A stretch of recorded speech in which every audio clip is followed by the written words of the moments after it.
नमस्कार दोस्तों, मैं हूं आपका मोहित बरुआ और आप देख रहे हैं रंगमंच का सुहाना सफ़र बरुआ का शो है। आज रंगमंच के सुहाने सफ़र में हमारे साथ है एक अभिनेत्री लखनऊ की आकांक्षा अवस्थी जी। चलिए मिलाते हैं आकांक्षा जी से। नमस्कार आकांक्षा जी। नमस्ते सर। मैं ये जानना चाहता हूँ तो आप कब से रंगमंच से जुड़ी हैं? सर मैं जब 3rd क्लास में थी तब मैंने अपना पहला नाटक किया था और तब से मैं कंटिन्यू थिएटर कर रही हूँ।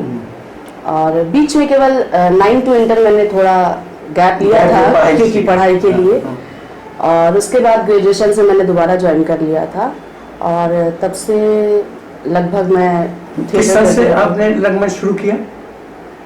सन तो मुझे याद नहीं है, बट मैं 3rd क्लास में छोटे से जी जी। तो बीएनए आपने कब किया? मैंने किया है बीएनए 2008-10 में। तो उसके पहले आपने नाटक किए हैं? जी। किस किस निर्देशक के साथ आपने नाटक किए? ग्रेजुएशन से पहले तो मैंने जितने भी प्लेस किए, कॉलेज में?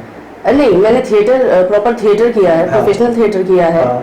और मतलब 3rd क्लास से ही मैंने प्रोफेशनल थिएटर किया है। हाँ। क्योंकि पापा इसी फील्ड में थे। हाँ। मतलब अभी भी है इसी फील्ड में। तो जैसे बच्चे को हर चीज़ के संस्कार घर से मिलते हैं, तो मुझे थिएटर के संस्कार भी घर से ही मिले थे। तो मेरे लिए एक बहुत ही अच्छी चीज़ थी कि मुझे घर से बचपन से ही उस माहौल में मैं थी।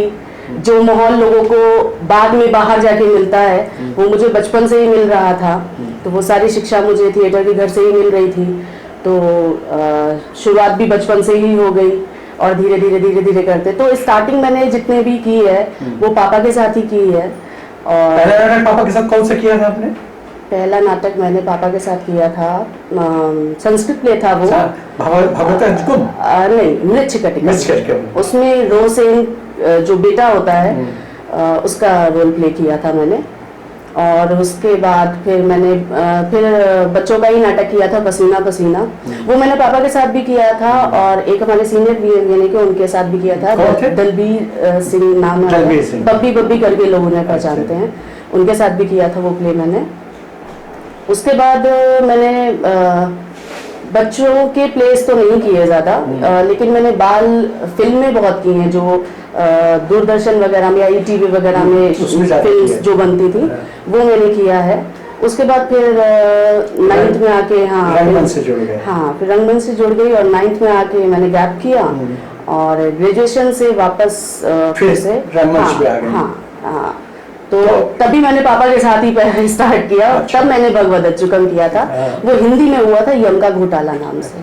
और यहाँ के लखनऊ के किस किस निर्देशक के साथ आपने काम किया बीएनए करने से पहले? लगभग बीएनए करने से पहले तो मैंने जैसा कि बताया, मैंने ज्यादातर पापा के साथ ही प्ले किए हैं। उसके बाद बीएनए से पहले मैंने बीएनए का रंगटोली का एक प्ले हो रहा था, मुक्ति संग्राम करके। तो उसमें मैंने मुख्य भूमिका की थी। अजीजन बाई और झलकारी बाई दोनों कैरेक्टर्स प्ले किए थे मैंने। और इत्तेफाक से उसी प्ले को करने के बाद मैंने बीएनए में ज्वाइन किया और सिलेक्शन हो गया। क्योंकि पापा ने मुझे बोला कि अगर तुम्हें इसी में करियर आगे बढ़ाना है तो फिर प्रोफेशनल तरीके से आगे बढ़ो, इसकी पढ़ाई करो प्रॉपर और पढ़ाई करके आगे बढ़ो। मतलब यूं ही आगे बढ़ते जाने से कोई फायदा नहीं है, क्योंकि वो यूं ही आगे बढ़ने से मंजिल नहीं मिल पाएगी। तो मंजिल मिलने के लिए आपको पूरा मजबूत होना पड़ेगा और मजबूत होने के लिए कहीं ना कहीं आपको स्कूलिंग इसकी जरूरी है। तो फिर मैंने बीएनए किया। बीएनए में आपने अभिनय के लिए किया कि निर्देशन के लिए काम किया? जो नहीं, अभिनय ही शुरू से मेरा रहा है कि मुझे वही करना है। और मेरा फोकस जितना भी है, ऐसा नहीं है मैंने बाकी चीज़ों पे भी फोकस किया, क्योंकि चूंकि बीएनए है, पूरा स्कूल है, वहाँ पर तो सब कुछ सिखाया जाता है आपको।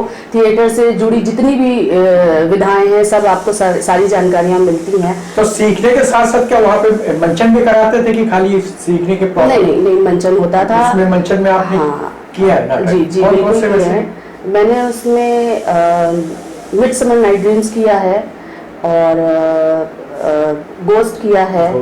और प्रवीर सर का एक इम्प्रोवाइजेशन पे था पूरा, विषाद काल करके, वो किया है। और बिसारिया सर के साथ किंग लियर हुआ था, उसमें किया है। उस प्ले में वैसे मैंने पूरा बैक स्टेज में ही किया था काम। तो वहाँ पे किस किस निर्देशक आके सिखाते थे, फिर वर्कशॉप भी लगती होगी फिर आपको? वर्कशॉप तो अलग चीज हो गई। वर्कशॉप तो मतलब बीएनए से बाहर के बच्चों के लिए होता है। हम लोग चूंकि स्कूल में होते थे तो हमारे लिए प्रॉपर क्लासेस होती थी जी। तो कुछ तो डायरेक्टर्स आके पूरा मतलब प्रोडक्शन ओरिएंटेड होता था, जिसमें शोज होते थे, ऑडियंस बुलाई जाती थी। और कुछ होते थे जो क्लासरूम प्रोडक्शन की तरह होते थे, मतलब टीचर्स आते थे बाहर से, वो हमें पूरी क्लासेस लेते थे हमारी, महीने भर की, 15 दिन की, जितने दिन की भी उनकी क्लास लगती थी वो लेते थे। उस बीच में वो कुछ सीन वर्क तैयार करवाते थे, तो वो सीन वर्क का डेमोन्स्ट्रेशन जैसा होता था, वो पूरे टीचर्स, एकेडमी के टीचर्स और जितने भी बच्चे होते थे सबके सामने तो प्रदर्शन करना जी जी। अच्छा, उसके साथ साथ 6 महीने का फिल्म का कोर्स पूना में करते थे, तो बंद हो गया कि शुरू है? 3 महीने का होता था। 3 महीने का जी, 3 महीने के लिए हम लोग को FTII भेजा जाता था जी। मैं गई थी और उसमें आपको कई सारी फिल्म्स वगैरह भी दिखाई जाती हैं और टेक्निकल ट्रेनिंग दी जाती है, मतलब कैमरे के हिसाब से आपको ट्रेनिंग जी। तो वहाँ पे कुछ आप लोगों ने डॉक्यूमेंट्री बनाई थी आप लोगों ने? नहीं, एक्चुअली हमारी नहीं बन पाई थी, उसके कुछ उनके अपने FTI वालों के निजी कारण थे। एक्चुअली उनके कुछ बच्चे जो थे जिनको पास आउट हो जाना था, तो पास आउट नहीं हो पाए थे, तो थोड़ा उसमें वो लोग बिजी थे, तो हमारी डॉक्यूमेंट्री तो नहीं बन पाई थी। बट ये था कि हमें ट्रेनिंग पूरी मिली थी, मतलब हमारी क्लासेस पूरी हुई थी, सारी टेक्निकल चीज़ें हमें बताई गई थी, तो वो सब कुछ था। बट अभी शायद बच्चों को FTII नहीं, SRFTII कलकत्ता में भेजा जाता है जी। तो आपने सीखने के बाद फिर आपने वर्कशॉप कहीं लिया, जैसे कि लोग NSD की तरफ से, BNE की तरफ से भेजा जाता कि आप वर्कशॉप करिए, ऐसा किया? नहीं, मेरे पास ऑफर जरूर आए थे, एकेडमी की तरफ से भी आए थे, बट जैसा कि मैंने बताया मेरा सारा फोकस एक्टिंग पे था, तो डायरेक्शन में मेरा ऐसा कुछ इंटरेस्ट भी नहीं है और कोई फोकस भी नहीं था। हालांकि मुझे बहुत लोगों ने बोला डायरेक्शन के लिए, बट नहीं, डायरेक्शन में तो वर्कशॉप सिखा तो सकते हैं जाके, ऑडिटर वर्कशॉप लेके। मैं पता नहीं क्यों मैं सीखने में ज्यादा विश्वास करती हूँ, तो मैं अभी सीखना ही चाह रही हूँ। अरे यहाँ एक महीने बाद सीखने बाद गुरु हो जाता है।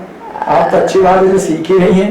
और उसके साथ साथ आपने फिर उसके बाद नाटक शुरू, यहाँ आने के बाद BNA के बाद आपने फिर क्या किया? BNA के बाद मैंने श्री राम सेंटर दिल्ली में इंटरव्यू दिया, वहाँ मेरा सिलेक्शन हो गया। अच्छा। बट मुझे एक्चुअली दिल्ली में थोड़ा मेरी तबीयत खराब होने लगी, शायद पानी नहीं सूट कर रहा था या जो भी था, तो मैं बहुत बीमार रहने लगी, तो मैंने फिर 2 महीने में ही ड्रॉप कर दिया। हाँ, वो तो यहाँ पे फिर उसके आने के बाद मंचन किया नाटकों का? जी, मैंने यहाँ वहाँ से आने के बाद फिर से मैंने पापा के साथ ही पहला प्ले किया, रामायण का वो राम कथा का पूरा मंचन कर रहे थे पापा, वो किया। और उसके साथ ही साथ थपलियाल सर का दर्पण से यहूदी की बेटी मैंने किया, हाँ, और वो किया। उसके बाद फिर मैंने दुलारी बाई किया और वो मध्यम रायोग किया, और मंचकृति से जुड़ी, मंचकृति में मैंने कई सारे प्लेस किए, बुच्ची टेरेस किया और राधा बर्जे किया, मतलब फिर मतलब कंटिन्यू करती गई। और के बीच में आप बॉम्बे चली गई थी? हाँ जी, फिर 2013 में मुझे ऐसे लगा कि शायद थोड़ा और आगे बढ़ना चाहिए, तो मैंने ऐसे ही पापा से कहा कि मैं जाना चाहती हूँ। पापा ने कहा आप जाना चाहते हो, जाओ। तो फिर तो बॉम्बे में क्या किया आपने? अभिनय किया कि फिल्म किया? अभिनय फिल्म में भी किया, सीरियल्स भी किए मैंने, एपिसोडिक्स भी किए। और तो अभिनय वहाँ किसके साथ किया वहाँ, अगर आपने किया है अभिनय? थिएटर? हाँ, थिएटर नहीं किया मैंने वहाँ, थिएटर नहीं किया मैंने ज्वाइन करने की कोशिश भी की थी एक बार, बट वो डेट्स कुछ क्लैश कर गई हमारी, क्योंकि वहाँ क्या होता है ना, या तो आप मीडिया पूरी तरीके से फोकस कर लो या थिएटर कर लो, बहुत मुश्किल हो पाती है कि आप दोनों चीजें मैनेज कर सको, तो मेरा मैनेज नहीं हो पाया। तो बॉम्बे कैसे साल रही आप? मैं करीब 6 साल रही हूँ जी। तो उसके बाद आप लखनऊ आ गई? जी हाँ, एक्चुअली पैंडेमिक आ गया ये, तो फिर मैं घर आ गई तो फिर पेरेंट्स थोड़ा डर गए कि ऐसा ना हो कुछ दिक्कत हो जाए। तो आप अब यहाँ पे रंगमंच करेंगी कि फिल्म करेंगी? यहाँ तो देखिए दोनों चीजें मैनेज हो सकती हैं, बिकॉज यहाँ पर मैं चूंकि पापा को, जैसा मैंने बताया, पापा को जानने वाले इतने लोग हैं, और प्लस मैंने भी जो थोड़ा बहुत अपना किया है, प्लस BNA की वजह से मुझे लोग जानते हैं, पापा की वजह से जानते हैं, और थोड़ा कुछ जो मैं कर पाई हूँ उसकी वजह से भी लोग जानते हैं, तो लोग मेरे साथ मैनेज करने के लिए रेडी रहते हैं। तो यहाँ पर तो मैं दोनों चीजें करूँगी। तो आप 2 साल आपने BNA, आप नहीं चाहते कि कुछ बच्चे नए सीखे, उनको आप सिखाएं ताकि रंगमंच आगे बढ़े और थोड़ा सा पापा के साथ साथ एक वर्कशॉप लगाया ताकि कुछ लोग, या तो देख रहे काफ़ी लोग जैसे वर्कशॉप लगा लेते हैं, तो आप तो सीख चुकी, तो आप वर्कशॉप लगा सकती हैं। जिस दिन इसमें इंटरेस्ट आ गया मैं जरूर करूंगी। और वही हमने कहा कि बस सीखने के बाद दूसरों को भी तो ज्ञान दे कि हमने सीखा, ताकि उसको लोग गेन करें। नहीं, मैं ऐसे कोई मुझसे पूछता है तो मैं जरूर बताती हूँ उसको, बट पता नहीं क्यों मैं अभी खुद बहुत कुछ सीखना चाह रही हूँ। मैं चाह रही हूँ और सीख लूँ। आपका बड़प्पन है जो आप इस तरह की बात करें। तो हम चाहते हैं कुछ लोग जो बच्चे लड़कियां एकदम से एक नाटक के बाद फिल्मों में चले जाना चाहती, उनके विषय में आप कुछ दर्शकों को बताइए, ताकि जो फीमेलें भटके ना, उसके लिए आपका कुछ बताएंगे। देखिए, मैं जिस प्रोसेस से मैं गई हूँ तो मुझे लगता है वो प्रोसेस बेस्ट है, क्योंकि आप कहते ना कि आपने दाल के बारे में सुना कितना भी हो, लेकिन जब तक आपने दाल बनाई नहीं है तब तक आप कैसी बनाओगे आपको पता नहीं है। आप अगर ये सोच लो कि हमने सुन लिया था केवल और हम जा करके बना लेंगे, तो आप अच्छी नहीं बना पाओगे। लेकिन जब आप प्रोसेस पूरा सीखोगे, पूरा आंखों से देखोगे, क्योंकि सुनने के साथ साथ देखना भी बहुत जरूरी है, देखने के साथ साथ उसे समझना भी बहुत जरूरी है। जब आप देखोगे, जब आप सुनोगे, जब आप समझोगे उस चीज को, तब आप प्रैक्टिकल करोगे, और जब आप प्रैक्टिकल करोगे तब वो दाल अच्छी बनेगी। तो ये दाल का तो मैंने उदाहरण दे दिया। इसी तरह आपकी एक्टिंग लाइन भी है। अगर आप जब तक देखोगे नहीं, सुनोगे नहीं, पढ़ोगे नहीं किसी चीज के बारे में, और उसको खुद पे अप्लाई नहीं कर पाओगे, अब जब आप खुद पे अप्लाई नहीं कर पाओगे तो आप अच्छा नहीं कर सकते काम। वो तो आपकी किस्मत अच्छी है। देखिए, मुंबई में किस्मत जरूर चलती है, मैं ये जरूर बोलूंगी। आपकी किस्मत अच्छी है, आपको काम मिल भी सकता है। हो सकता है आप यहाँ कुछ भी ना करके गए और आप वहां जाके लीड कर रहे हो, बट सच बोलूं तो आपका अभिनय उतनी छाप नहीं छोड़ पाएगा। काम जरूर आपको मिल जाएगा, लेकिन जो लोगों के दिलों पे छाप छोड़ने वाली बात होती है वो नहीं हो पाएगा। वो सीखने पे ही आता है। वो आप जब तक सीखेंगे नहीं, किसी जगह से प्रोसेस से पूरे गुजरेंगे नहीं, आप नहीं कर सकते उसको। तो वही हमने देखा कुछ लोग किया, एक दो सीरियल नाटक कर लिया, फिर सीधे बॉम्बे चले जाते हैं। तो सीखना जरूरी नहीं है कि आप स्कूलिंग ही करो पूरी। आप एक अच्छा गुरु करो, आप एक अच्छे गुरु के सानिध्य में रहो, उनसे सीखो, क्योंकि सीख तो आप किसी से भी सकते हैं जो अच्छा, जिसके अंदर ज्ञान है। ज्ञान तो आप किसी से भी ले सकते हैं। जरूरी नहीं है कि आप क्योंकि बहुत लोगों को लगता है हम 2 साल एकेडमी में दें या 3 साल NSD में दें या BNM, तो ठीक है आपके पास 2 साल 3 साल नहीं है, बट आप एटलीस्ट कुछ तो सीख के जाओ जिसको आप वहां बना सके। तो आपने BNM वहाँ डिसिप्लिन कैसा रहता है? जैसे कि BNM में आपने क्लासेस क्या टाइमिंग है, क्या उसके बारे में कुछ बताएंगे? जैसे कि क्या है वहाँ पे? BNM में डिसिप्लिन बहुत है। आप मतलब हम लोगों की तो एकदम कभी कभी तो हम लोग सो नहीं पाते थे, ऐसी क्लासेस चलती थी। कभी कभी 3-3 प्रोडक्शन साथ में होते थे, तो एक की रिहर्सल चल रही है, वो खत्म हुई, फिर दूसरी रिहर्सल शुरू हुई, फिर हमारा डिनर ब्रेक हुआ, फिर रात में कई बार हम लोग 1-1, 2-2 बजे तक रिहर्सल चल रही है हमारी। और रिहर्सल जब खत्म होती थी तो उसके बाद ये होता था कि अब प्रॉपर्टी और सेट पे काम करना है, तो हम लोग रात भर प्रॉपर्टी और सेट पे काम करते थे। हाँ, ऐसा नहीं है कि हमारे डायरेक्टर्स मतलब जाकर के सो जाते थे और हम लोग करते थे, नहीं, वो साथ में लगे रहते थे। जी बिल्कुल, वो लगे रहते थे साथ में हमारे। और हमारे टीचर्स जो थे वो हमारे वार्डन भी थे, जैसे चित्रा मैम और अरुण सर थे। तो वो भी बीच बीच में आते रहते थे, देखते रहते थे बच्चों को कोई परेशानी तो नहीं है, हाँ सब चीज़ें अवेलेबल हो रही हैं या नहीं। तो हमें भी जो ज़रूरतें होती थी वो एकेडमी पूरी करती थी, और जो एकेडमी को हमसे ज़रूरत होती थी वो हम पूरी करते थे। तो इस तरह से चीज़ें चलती रहती थी। और वैसे तो हमारी क्लासेस, मेन क्लासेस जो चलती थी वो 10 बजे से 5 बजे तक चलती थी जी। इस बीच में लंच ब्रेक भी होता था। तो कभी कभी ऐसा नहीं कि आपको डांट पड़ी हो काम अभिनय में, कुछ किसी ने आपको कहा हो कि यार ये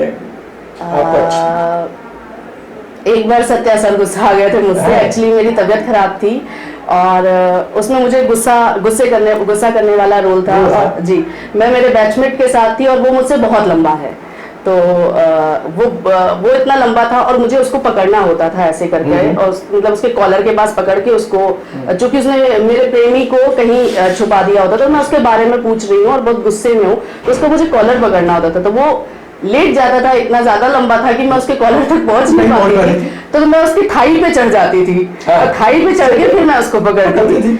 तो सत्या सर इस चीज पे गुस्सा आ गए थे और इस वजह से मेरा जो है हाथ खिंच गया। तो इसमें मुझे इंजरी भी हो गई थी, तो उसमें मुझे बहुत पेन था।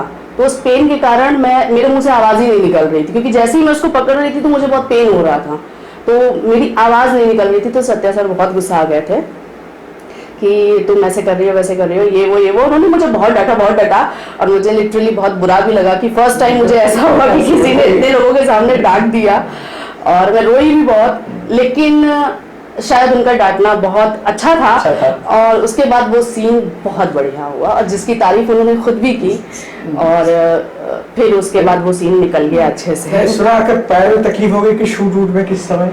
नहीं, शूट में नहीं, एक्चुअली मैं अभी बीएनए का ही एक रंगटोली का प्ले कर रही थी। हाँ। तो शो के दौरान मेरी अपनी ही लापरवाही से थोड़ा मैं मतलब डिसबैलेंस होके गिर गई, तो हाँ, घुटने के बल गिर गई, तो वो घुटनों के लिगामेंट्स में थोड़ी इंजरी हो गई, इसलिए थोड़ा सा चलने में भी तकलीफ। हाँ, थोड़ा भी चलने में प्रॉब्लम है मुझे। तो बहुत बहुत शुक्रिया जो आपने, और हम चाहते हैं कि कुछ दर्शक लोगों को बताएं बीएनए में जाने में कैसे क्या करना पड़ेगा थोड़ा सा, ताकि उनको भी, जो बच्चे जाना चाहते हैं बीएनए में, तो क्या तैयारी करके जाए ताकि बीएनए में उनका सिलेक्शन हो। देखिए, मैं ये ज़रूर कहूँगी कि पढ़ना बहुत ज़रूरी है।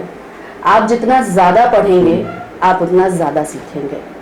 आप जितनी किताबें पढ़ेंगे, लिटरेचर और जो भी आप मतलब पढ़ना चाहते हैं, जिस भी चीज़ में आप जीके भी पढ़िए, मतलब करंट अफेयर्स जो हैं उसके बारे में भी जानकारी लीजिए, क्योंकि आप कहीं पर भी पेपर देने जाते हैं तो करंट अफेयर्स ज़रूर पूछे जाते हैं।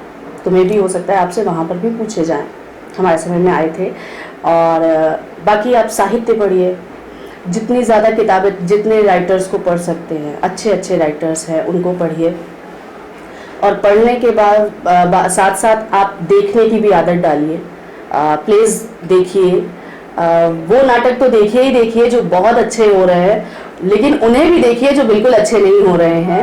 हालांकि मैं किसी के प्लेस को ऐसा नहीं कहूँगी कि अच्छा नहीं है, लेकिन फिर भी अगर अपनी अपनी पसंद होती है, जैसे आपको पसंद नहीं आ रहा है, फिर भी आप देखिए उन प्लेस को, क्योंकि ये बात मैंने अपने पापा से सीखी है और आपके साथ शेयर कर रही हूँ कि आप जब कोई अच्छी चीज़ सीखते हो, देखते हो, ठीक है, तो उससे तो अच्छी चीज़ लेते हो, आप सीखते हो, ठीक है, लेकिन जब आप कोई खराब चीज़ देखते हो तो उससे आपको ये पता चलता है कि आपको ऐसा क्या नहीं करना है जिससे ऑडियंस को पसंद ना आए।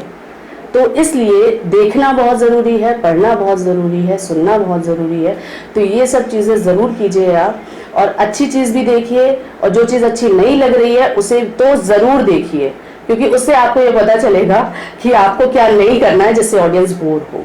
तो आप वो गलती भविष्य में खुद कभी नहीं करेंगे जो आपको दूसरे की चीज़ प्रॉब्लम कर रही है, वो आपके साथ कभी नहीं होगी। बहुत बहुत, मगर आप पापा पापा करें, पापा का नाम तो बताइए, दर्शक जानना चाहता है कि आपके पापा कौन है। जी हाँ, मेरे पापा और मेरे गुरु दोनों एक ही हैं, श्री राजा अवस्थी जी। आप में से बहुत सारे लोग उनको जानते भी होंगे। तो मैंने जो भी कुछ सीखा है, चाहे एक इंसान के तौर पे हो, चाहे एक कलाकार के तौर पे हो, ये उन्हीं से सीखा है। और आज मैं जो कुछ भी हूँ सिर्फ और सिर्फ उनकी वजह से हूँ। बाकी मेरे और गुरुजन तो हैं ही जिनसे मैंने सारी शिक्षाएं ली हैं, चाहे वो मेरे बीएनए के गुरुजन हो और चाहे मेरे बाकी थिएटर के गुरुजन हो। लेकिन मेरी जो शुरुआत है और जो अभी तक मैं सीखती जा रही हूँ, ये सिर्फ और सिर्फ पापा की वजह से। चलिए, बहुत बहुत शुक्रिया जो आपने समय दिया। एक छोटी सी भेंट है जो मैं आपको देना चाहता हूँ।